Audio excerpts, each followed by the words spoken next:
Chapitre 6. Cherchez ma face. Je fléchis les genoux devant le Père.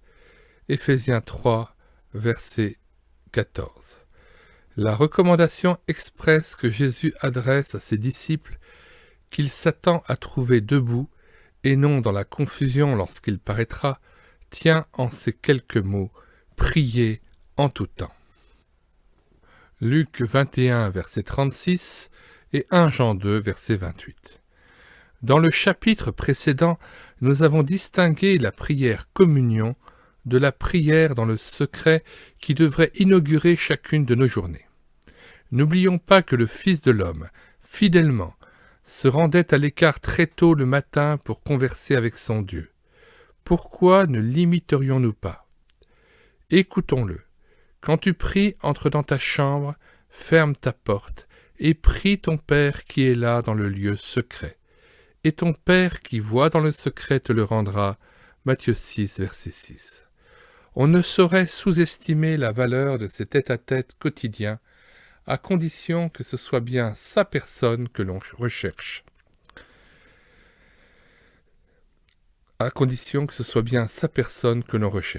Surtout, ne faisons pas chorus avec ceux qui disent, un brin superstitieux, si je manque le rendez-vous du matin et ne consacre pas au moins 10 à 15 minutes à mon Seigneur, alors les heures qui suivent se traîneront dans la médiocrité et la faiblesse.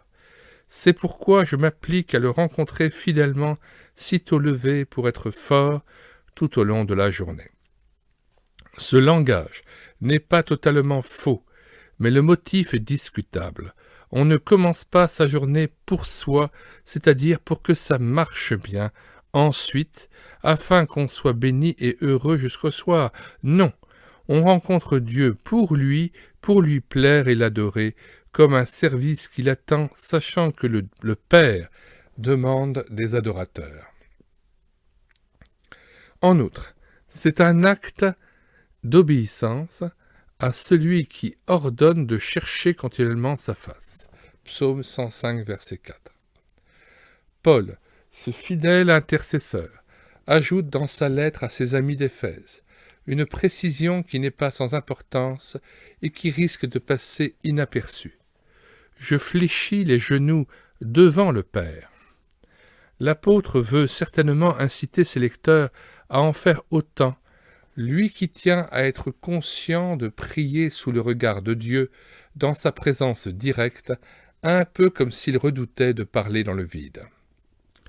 À l'instar de ce serviteur exceptionnel, nous devrions prendre le temps de nous placer devant Dieu chaque fois que nous l'invoquons, en lui demandant de chasser les pensées vaines qui, trop souvent, occupent notre esprit et nous empêchent de nous placer réellement devant lui.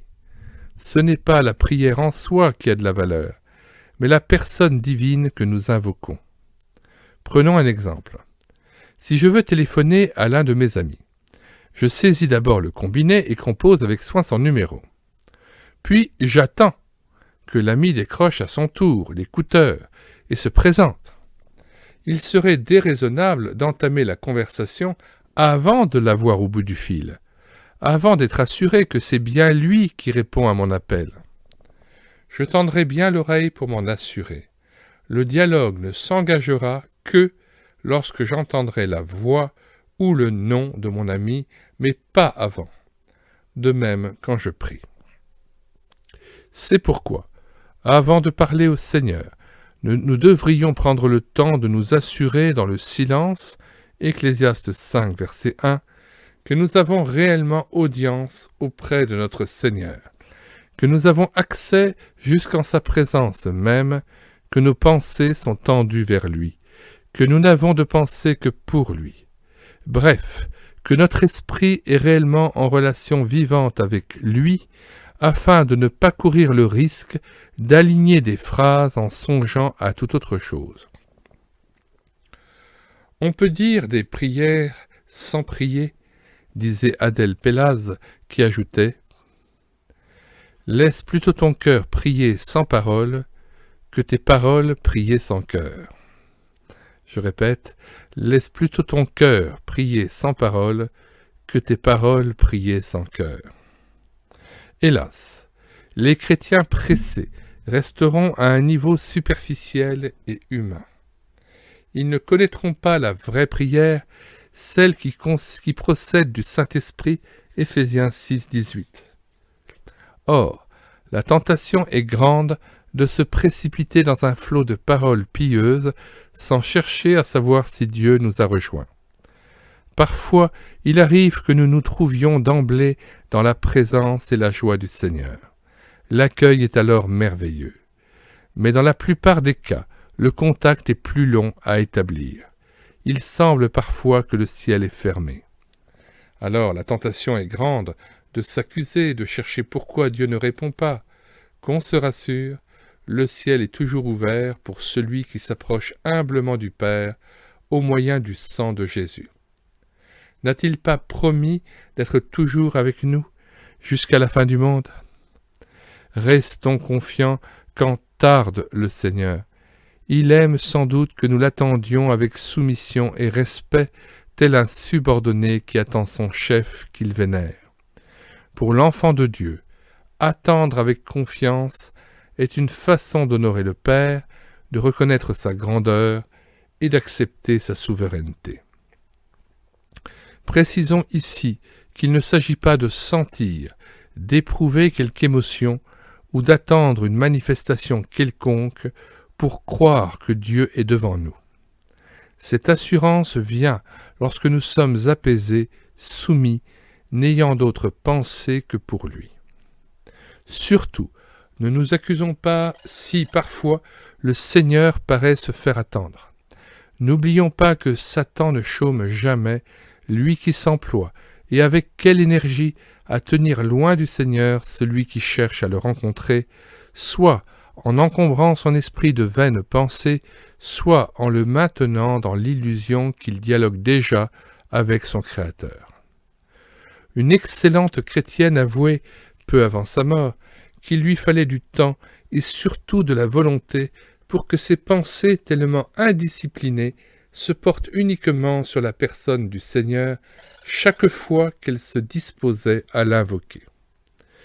Le verbe « rechercher », employé dans l'expression « rechercher la face de Dieu », et qu'on retrouve à plusieurs reprises dans l'Écriture, montre qu'il faut faire effort, lutter parfois, en tout cas l'attendre avec confiance, pour le rencontrer réellement.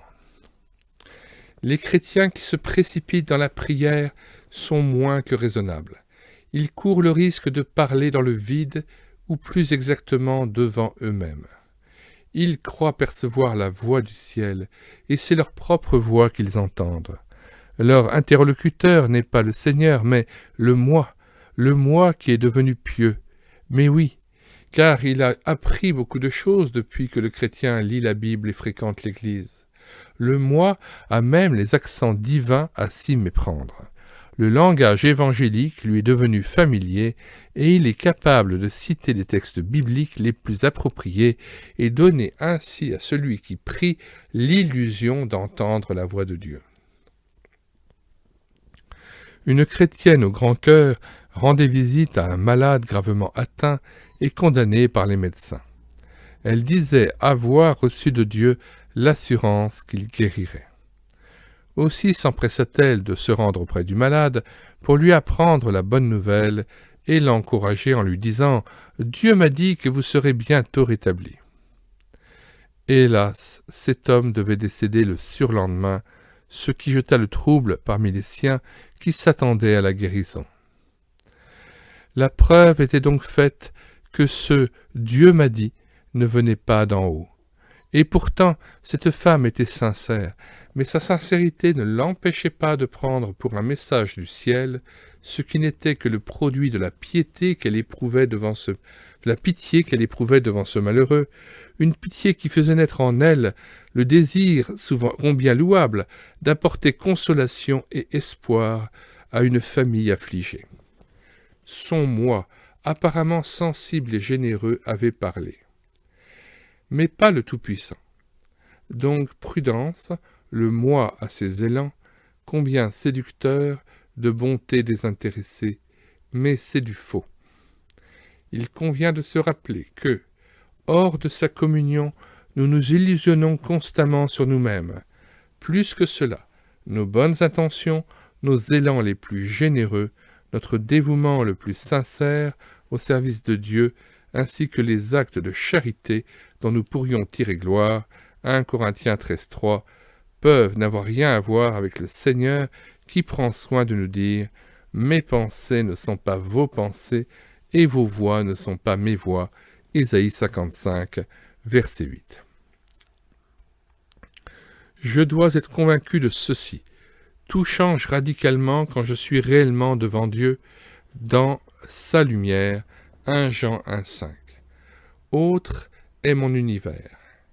Dans sa lumière, autre est mon univers, autre mes notions, mes désirs et mes réactions, autre ma façon d'analyser les situations, autre ma mentalité, ma vision des choses, ma conception même du péché, autre mon amour, autre l'atmosphère qui m'enveloppe, autre. Soumis à la lumière divine, ce que nous prenions pour du blé peut n'être que de la vulgaire paille, tandis que la paille se révèle souvent blé. Kelly. Donc, pas de commune mesure entre ma vérité et celle de Dieu. Devant lui, je ne peux vivre selon la chair. Le moi n'est plus au centre, aux commandes. Il disparaît aussi longtemps que je suis dans sa présence. Devant Dieu, seule sa gloire occupe mon esprit et compte pour moi. Elle inspire mes choix, mes décisions, et me donne la joie et la force d'accomplir sa volonté. Dès lors, ce n'est plus moi qui vis, c'est Christ qui vit en moi. Donc, pas de hâte lorsque nous prions. Assurons-nous d'abord que nous sommes réellement en communication avec le Seigneur. N'oublions pas le conseil judicieux et toujours actuel de l'Ecclésiaste. Lorsque tu entres dans la maison de Dieu, approche-toi pour écouter. Ne te presse pas d'ouvrir la bouche et que ton cœur ne se hâte pas d'exprimer une parole devant Dieu. Chapitre 4, verset 17 et chapitre 5, verset 1. Oui, prenons le temps de nous placer devant lui, en lui livrant notre esprit pour qu'il l'amène à soumission. Laissons-nous apaiser par le Seigneur et persévérons jusqu'à ce que nous ayons conscience d'être en sa présence. C'est au nom du Fils et en vertu de son sang versé que nous avons la pleine liberté de nous approcher du Père. Notre assurance de nous trouver devant lui ne repose pas sur l'émotion ou sur des sentiments merveilleux, mais uniquement sur la foi en ses promesses. Ici, il ne s'agit pas de sentir, mais de croire que nous avons audience devant sa face. La prière véritable, écrit Chambers, suppose un grand effort de volonté. Une fois dans notre chambre, une fois la porte fermée, Matthieu 6, verset 6. Le plus difficile, c'est de prier. Nous avons du mal à discipliner notre pensée. Ce qui fait d'abord obstacle à la prière, ce sont nos pensées vagabondes. C'est là qu'il faut lutter avec énergie pour balayer toute cette rêvasserie qui encombre notre esprit, pour concentrer toute notre pensée sur le Seigneur, pour prier enfin de toute notre volonté. Voici 4 précieuses promesses. Je ne mettrai pas dehors celui qui vient à moi, dit Jésus, Jean 6, verset 37. Approchons-nous avec assurance du trône de la grâce, Hébreux 4, verset 16. Approchez-vous de Dieu, et il s'approchera de vous, Jacques 4, verset 8. Nous avons un libre accès à sa présence au moyen du sang de Jésus, Hébreux 10, verset 19.